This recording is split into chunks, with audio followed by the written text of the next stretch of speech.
Alright everyone, hello, and today I want to talk to you guys a little bit about something that I've been seeing become a little bit more commonplace, or at least has always been commonplace in witch talk circles, and that is the idea of approaching a deity incorrectly, right?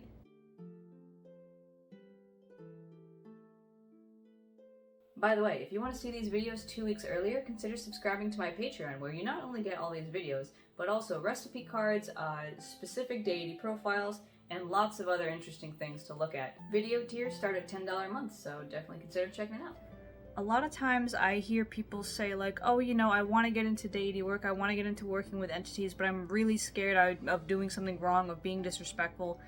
And I've talked to a lot of my peers about this, and I think the biggest problem of this entire frame of being is that it comes out of a very, very obviously high control church environment, right? In high control religions like evangelical Christianity, there is such a long list of rules and expectations and behaviors that you need to adhere to in order to be doing it right and to not get ostracized from your religious community. But the second you step outside the bounds of organized religion, the truth is that right or wrong, in terms of these complicated rules, kind of disappears. Now, big caveat, that isn't to say that there is no right or wrong way of approaching certain deities. Obviously, when we have deities that are well recorded, such as the Greek gods, there is absolutely some form and some structure when approaching them, but it's nothing insanely complicated. I mean, wash your hands, put out an offering, address a deity with their titles and epithets and full respect, give them your petition, and then move on, right? Like, it's still nowhere near as complicated as people make it seem. And that's just for the Greek gods, who are well documented. We have other gods, like the Slavic gods, especially like the Norse gods, who are open, but we don't have a lot of information about the way that you actually go about interacting with them for the most part. We have some historical evidence, but not a ton. So what these religions are, Norse paganism, Slavic paganism, are reconstructionist religions, which means they're just going off of what bits and fragments they can get to try and recreate some semblance of maybe how things used to be. Which means that there's a lot of room for error, and it's okay if you don't do things that are like 100% legitimate to the old ways, because we don't know what the old ways even are. And for me as a Christian witch, the biggest thing here is that, first of all, the relationship comes first, right? The relationship with a deity of any kind comes first, because that relationship is what's going to give you the foundation to guide you through the rest. That and some good scholarly research. And of course, this is the point where you might pause and say, if you're a Christian witch, what are you doing talking about other gods? Why are we even having this conversation? But the reality is that not everyone follows me as Christian, and that's perfectly okay. I don't sit here claiming to only be, a source of knowledge for Christian witches, although that is the main source of my content. I'm also here for people who maybe are looking on where to go, for Christopagans who are looking how to incorporate ancestral gods into their practice, so on and so forth.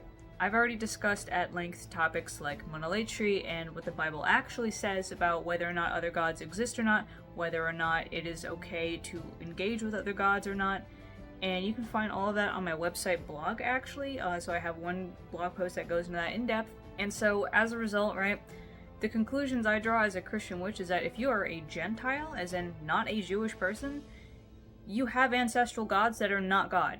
And therefore, to deny that or to pretend they don't exist is extremely disrespectful to the entities that kept your ancestors alive through every flood, famine, and disaster before God came into the picture again. I'm just saying. But to get back into the original topic, a lot of people were so afraid of how to actually get into that. And the biggest advice I can give to people who are not sure how to begin deity work is to find some scholarly resources, archaeological and anthropological resources, something that can tell you a little bit about what we know about whatever gods you're trying to encounter, and then also just jump in and do it. So this book of mine is about to come out where the gods left off, and in this, it is quite the adventure, right? It is quite the little compilation of 50 interviews that I've had with angels, saints, demons, and gods, all of which have brought me to a whole different perspective than I used to have before I started that journey. When I started this journey, I was very much uneasy, unsure, and unaware of what other entities even were, what they meant, what they did, what their purpose was, so on and so forth. I wasn't really sure of any way to contact them, so I was just kind of trying my best. This book is currently available on pre-order on my website, as well as an ebook version on Amazon. Once we get to release day, which is September 20th, this will also be available as a paperback on Amazon. But until then, I do have a couple interviews from this book that are available in my Linktree if you wanted to read it and see what it's like a little bit. This is going to be a bit different than that. This is going to have the actual cards included and much more of the actual experience logged in it, because there's a lot that I don't show.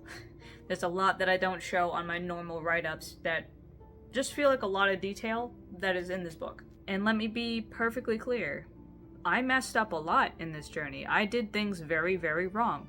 In fact, this book catalogs my experience with Apollo into Persephone. That was quite an episode, so definitely consider picking this up to read about how I messed up severely to a point that I got pretty spooked. I got pretty jostled out of my comfort zone, like hard, right, to learn these lessons. So consider picking that up if you want to know more about my thoughts about that, how that went down, what went down a year ago in this early journey, right? But I learned from it. And by learning from it, I was able to have better connections, better experiences, and more genuine learning. When we talk about, I don't want to do things wrong, I don't want to accidentally be disrespectful, sometimes you need to. Sometimes you need to do things wrong in order to learn the hard way what the right things are. You can't learn everything from the sidelines. At some point, all the theory and learning and knowledge you gather does have to become a practice. That theory has to become practice. Otherwise, you're not really doing any magic, you're not really practicing any craft, you're just kind of looking at it from the other side of the window, the other side of the fence, basically. And so when I say I did things wrong, I mean, I didn't know how to properly approach Greek gods. And that got me in a lot of trouble, both with the community and with the gods themselves. But then I patched it up and I learned, and everything was fine. Because it's almost like when you mess up and you make an honest effort to make up for messing up, you end up being totally fine. So many times, I feel like people get stuck when it comes to witchcraft. They want to know everything first. They want to be super sure. They're scared. They don't want to get hurt. You will get hurt. You shouldn't get radically hurt. You shouldn't, get physically hurt, but you will get your feelings hurt. You will make mistakes. That's kind of what this path is. That's what joining a community is. Sometimes you mess up the rules and you get smacked down a little bit and then you get back up. When we are constantly afraid of consequences for actions, we never take action. And when we never take action, we never learn. And when we never learn, we never grow. So all this to say, if you are looking to get into deity work, if you're looking to understand what deities are and what they mean to you in your practice, you can't just sit there watching other people do it. At some point, you have to pick up the books, learn about these entities, and then pick up the tools and approach them yourself. You don't have to wait for deities to approach you. You don't have to have some kind of ancestral connection with certain deities in order to work with them. And by certain, I mean like Greek or Norse. Some deities, doesn't matter what the story is, do not contact them. For instance, deities from African traditional religions, no. Unless you are of that ancestral line and are able to be initiated into that, do not touch it. That is not for you. But there are so many other spirits out there in the world who would love to talk to you. First, you have to go walk up to them, though. It's a little concerning for me, as someone who has been a witch for a very long time, to see how unwilling people are to take those risks, because where there's no risk, there's no reward. You can't get anywhere with your spiritual growth and learning if you're not willing to really dive into those waters. So if you've been feeling called to any certain deities recently, if you've been feeling called to explore or discover things, by all means go ahead and do it. And this also includes with the Christian God, right? There's no way you can develop a relationship with him if you are continuously asking, what would he think? What would he think? Why don't you pick up some kind of divination tool and ask him yourself?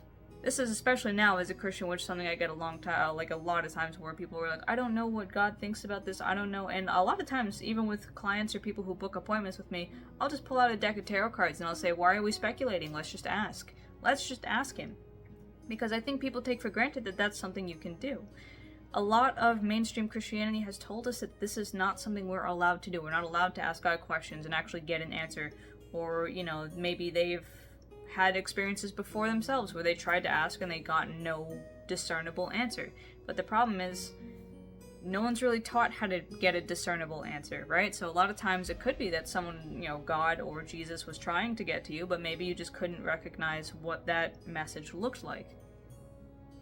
Obviously, right, if you send someone a letter, but you put no return address on it, you might not get a response. And also, I think because of that mainstream high control, high demand religion that a lot of people have grown up in with the evangelicism and all this kind of stuff, there is this idea that if you approach God the wrong way, that he's going to smite you. And I cannot stress enough that this is so far from the truth. If you are willing to try and put in the effort, God will meet you where you are. That is quite literally the point of Jesus entirely. Jesus did not go only to the perfect people. He went to the people who messed up frequently and stayed with them. And you'll get a lot of people who say, well, that's because he was trying to get them away from blah blah. Sure, Jesus was trying to help them figure their stuff out, but the point is, that's exactly what needs to be done, right? If you don't know what you're doing, he's there to help you. Jesus is there to help. God is there to help. This isn't something where, you know, you have to be super perfect before you can talk to God or talk to Jesus. The reality is, if you come just as you are and you come honestly looking for a connection and you come with putting in the effort to at least know something about God and who he is and why, you will get results. You can easily connect with God with just those 3 little ingredients. It really doesn't take any more than that. It doesn't take a perfect attendance record at church. It doesn't take, a perfectly sinless life, because that's literally impossible. It doesn't take perfection. It doesn't require God, nor does God ask perfection. He really doesn't. All he asks is that you don't come in there being obviously blatantly disrespectful, right? So that's the thing. A lot of people are so worried about being disrespectful, but it's kind of a lot harder than people think to be disrespectful to a deity, because they understand that humans are silly little chickens, right? But that's just some food for thought for you guys this week, and I do hope to see you around next week for some more Christian witch topics like the divine feminine in Christianity. See ya!